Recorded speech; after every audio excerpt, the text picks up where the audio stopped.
ಒತ್ತುವರಿ ತೆರವು ಹೆಸರಲ್ಲಿ ದೇಗುಲದ ಗೋಡೆಯನ್ನ ನಾಶ ಮಾಡಲಾಗಿದೆ, ಕೆಡವಲಾಗಿದೆ. ಇದು 600 ವರ್ಷಗಳ ಹಳೆಯದಾದಂಥ ದೇಗುಲ. ಅದರ ಗೋಡೆಯನ್ನ ನಾಶ ಮಾಡಲಾಗಿರುವಂಥದ್ದು ಬಿಬಿಎಂಪಿಯಿಂದ. ಬೆಂಗಳೂರಿನ ನಗರತ್ಪೇಟೆಯ ದೇವಾಲಯ ಇದು. ಪ್ರಸನ್ನ ಗಂಗಾಧರೇಶ್ವರ ಸ್ವಾಮಿ ದೇಗುಲದ ಗೋಡೆ. ಬಿಬಿಎಂಪಿ ಫುಟ್ಪಾತ್ ಒತ್ತುವರಿ ತೆರವು ಕಾರ್ಯ ಮಾಡಲಾಗ್ತಾ ಇತ್ತು.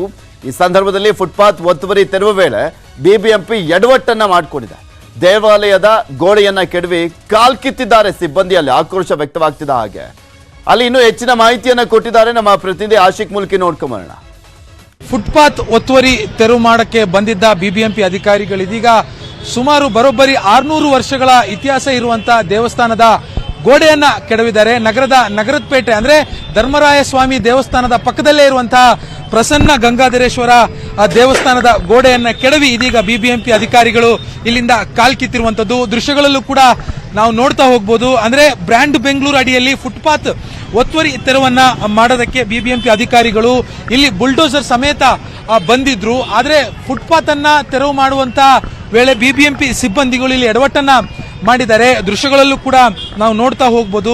ಈ ಒಂದು ಧರ್ಮರಾಯ ಸ್ವಾಮಿ ದೇವಸ್ಥಾನದ ಪಕ್ಕದಲ್ಲೇ ಇರುವಂತಹ ಈ ಒಂದು ಪ್ರಸನ್ನ ಗಂಗಾಧರೇಶ್ವರ ಸ್ವಾಮಿ ದೇವಸ್ಥಾನ ಏನಿದೆ, ಇದಕ್ಕೆ ಸುಮಾರು 600 ವರ್ಷಗಳ ಇತಿಹಾಸ ಇದೆ ಅನ್ನುವಂತ ಒಂದು ಮಾಹಿತಿಯನ್ನ ಈ ಒಂದು ದೇವಸ್ಥಾನದ ಆಡಳಿತ ಮಂಡಳಿಯವರು ಕೊಡ್ತಾ ಇದ್ದಾರೆ. ಆದ್ರೆ ಇದೀಗ 600 ವರ್ಷದ ಇತಿಹಾಸ ಇರುವಂತಹ ದೇವಸ್ಥಾನವನ್ನ ಬಿಬಿಎಂಪಿ ಅಧಿಕಾರಿಗಳು ಕೆಡವಿದ್ದಾರೆ. ಇದ್ರ ಬಗ್ಗೆ ಮಾತನಾಡೋಣ. ಇದ್ರ ಬಗ್ಗೆ ಮಾತನಾಡಿಸೋದಕ್ಕೆ ಇಲ್ಲಿನ ಸ್ಥಳೀಯರಿದ್ದಾರೆ. ಸರ್, ಯಾವಾಗ ಬಂದ್ರು ಬಿಬಿಎಂಪಿ ಅಧಿಕಾರಿಗಳು? ನೀವು ನೋಡಿದ್ರ? ಬೆಳಿಗ್ಗೆ 7:00 ಬಂದ್ರು ಸರ್. ನಾವು ನೋಡಿದ್ವಿ, ನಾವು ವಿನಂತಿ ಮಾಡಿದ್ವಿ, ಹೊಡಿಬೇಡಿ ದಯವಿಟ್ಟು, ನಾವೇ ತೆರವು ಮಾಡ್ಕೊಂತೀವಿ ಅಂತ ಹೇಳಿದ್ರು ಅವ್ರು ಕೇಳಲಿಲ್ಲ. ಸಾಹೇಬ್ರ ಹತ್ರ ಮಾತಾಡಿ, ನೀವು ನಮ್ಮ ಹತ್ರ ಯಾಕೆ ಮಾತಾಡ್ತೀರಾ ಅಂತ ರೋಪ್ ಹೊಡೆದು ನಮಗೆ ಬೈದು ಬುಲ್ಡೋಸರ್ ಇಂದ ಹೊಡೆದ್ಬಿಟ್ರು. ನಾನು ಹೇಳಿದೆ, ದೇವಸ್ಥಾನದ ಶೀಟ್ ತೆಗಿದ್ರ ಗೋಡೆ ಹೊಡೆದಾಕಿದ್ರಿ ಅಂದಿದ ತಕ್ಷಣ ಅವರೆಲ್ಲ ವಾಪಸ್ ಹೋಗ್ಬಿಟ್ರು. ಬುಲ್ಡೋಸರ್ ಸಮೇತ ವಾಪಸ್ ಹೋಗ್ಬಿಟ್ರು. ಇಲ್ಲೇ ಐತಿ ನೋಡಿ, ನಂದಿ ಬಿದ್ದೋಗಿದೆ. ಬಿದ್ದೋಗಿದೆ ನೋಡಿ, ನಂದಿ ಮುಖ ಹೊಡೆದೋಗಿದೆ, ಗೋಡೆನೇ ಬಿದ್ದೋಗಿದೆ ನೋಡಿ ಸರ್. ಸುಮಾರು ವರ್ಷದ ನಾವೇನು ಮುಟ್ಟಕ್ಕೆ ಹೋಗಲ್ಲ. ನಾವು ರಿಪೇರಿ ಮಾಡಬೇಕು ಅಂದ್ರೆ ಮುಜರಾಯಿ ಸರ್ಕಾರಕ್ಕೆ ನಾವು ಪರ್ಮಿಷನ್ ತಗೊಬೇಕು. ಹೌದು. ಅವಾಗ ಅವರು ಬಂದಿದ್ದಾರೆ.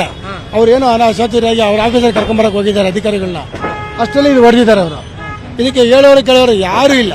ಅಧಿಕಾರಿಗಳು ಯಾರು ಬಂದಿಲ್ಲ. ಇದ್ರು ಓಡೋಗ್ಬಿಟ್ರು. ನಾವು ಗೋಡೆ ಹೊಡೆದಿದ್ದೀರ ಅಂತ ತಕ್ಷಣ ದೇವಸ್ಥಾನದ್ದು ಎಲ್ಲರೂ ಹೋಗ್ಬಿಟ್ರು. ಎಲ್ಲಾರ್ದು ಫೋನು ಸ್ವಿಚ್ ಆಫ್. ಫೋನ್ ಮಾಡಿದೀವಿ, ಯಾವ್ದು ಫೋನೇ ಮಾಡ್ತಾ ಇಲ್ಲ. ಇದಕ್ಕೆ ನ್ಯಾಯ ಕೊಡಿಸ್ಬೇಕು. ಇಷ್ಟು ಇಲ್ಲಿನ ಸ್ಥಳೀಯರು ಹೇಳ್ತಾ ಇರುವಂತದ್ದು. ಇಲ್ಲೇನ್ ನೀವು ನೋಡ್ತಾ ಇದ್ರಿ ಶೀಟ್ಗಳು ಇದೆಲ್ಲವೂ ಕೂಡ ಸಂಪೂರ್ಣವಾಗಿ ಫುಟ್ಪಾತ್ಗೆ ಬಂದಿರುವಂತದ್ದು. ಇದನ್ನ ತೆರವು ಮಾಡೋದಕ್ಕೆ ಬಿಬಿಎಂಪಿ ಅಧಿಕಾರಿಗಳು ಬೆಳಿಗ್ಗೆ 7 ಗಂಟೆ ಸುಮಾರಿಗೆ ಇಲ್ಲಿ ಬಂದಿದ್ರು. ಆದ್ರೆ ಏಕಾಏಕಿಯಾಗಿ ಈ ಒಂದು ದೇವಸ್ಥಾನದ ಪುರಾತನ ಇತಿಹಾಸವಿರುವಂತಹ ದೇವಸ್ಥಾನದ ಗೋಡೆಯನ್ನು ಕೆಳವಿ ಕಾಲ್ಕಿತ್ತಿದ್ದಾರೆ. ಈಗ ಆ ಸ್ಥಳದಲ್ಲಿ ಕೂಡ ಒಂದಿಷ್ಟು ಬಿಗುವಿನ ವಾತಾವರಣ ಇದೆ. ಪೊಲೀಸರು ಕೂಡ ಬಂದೋಬಸ್ತ್ ಅನ್ನ ಒದಗಿಸಿರುವಂತದ್ದು. ಸ್ಥಳೀಯರು ಎಲ್ಲರೂ ಕೂಡ ಬಿಬಿಎಂಪಿ ಅಧಿಕಾರಿಗಳ ವಿರುದ್ಧ ಆಕ್ರೋಶವನ್ನ ವ್ಯಕ್ತಪಡಿಸ್ತಾ ಇದ್ದಾರೆ. ಇದು ಆ ಮುಜರಾಯಿ ಇಲಾಖೆ ಅಂದ್ರೆ ಧಾರ್ಮಿಕ ದತ್ತಿ ಇಲಾಖೆ ವ್ಯಾಪ್ತಿಗೆ ಬರುವಂತಹ ದೇವಸ್ಥಾನ. ಒಂದು ನೋಟಿಸ್ ಅನ್ನು ಕೂಡ ಕೊಡದೆ, ಒಂದು ಮಾತನ್ನು ಕೂಡ ಹೇಳದೆ ಈ ರೀತಿಯಾಗಿ ಕೆಡವಿ ಹೋಗಿದ್ದಾರೆ ಅನ್ನುವಂತ ಒಂದು ಆಕ್ರೋಶವನ್ನ ಇಲ್ಲಿನ ಸ್ಥಳೀಯರು ವ್ಯಕ್ತಪಡಿಸ್ತಾ ಇರುವಂತದ್ದು. ಆದಷ್ಟು ಬೇಗ ಇದಕ್ಕೊಂದು ನಮಗೆ ನ್ಯಾಯ ಕೊಡಬೇಕು ಅನ್ನುವಂತ ಒಂದು ಬೇಡಿಕೆಯನ್ನು ಕೂಡ ಇಲ್ಲಿನ ಸ್ಥಳೀಯರು ಮತ್ತೆ ಒಂದು ದೇವಸ್ಥಾನದ ಆಡಳಿತ ಮಂಡಳಿಯ ಪದಾಧಿಕಾರಿಗಳು ಕೂಡ ಮನವಿಯನ್ನ ಇಡ್ತಾ ಇರುವಂತದ್ದು. ಕ್ಯಾಮರಾ ಪರ್ಸನ್ ರವಿ ಜೊತೆ ಆಶಿಕ್ ಮುಲ್ಕಿ, ನ್ಯೂಸ್ 18 ಬೆಂಗಳೂರು.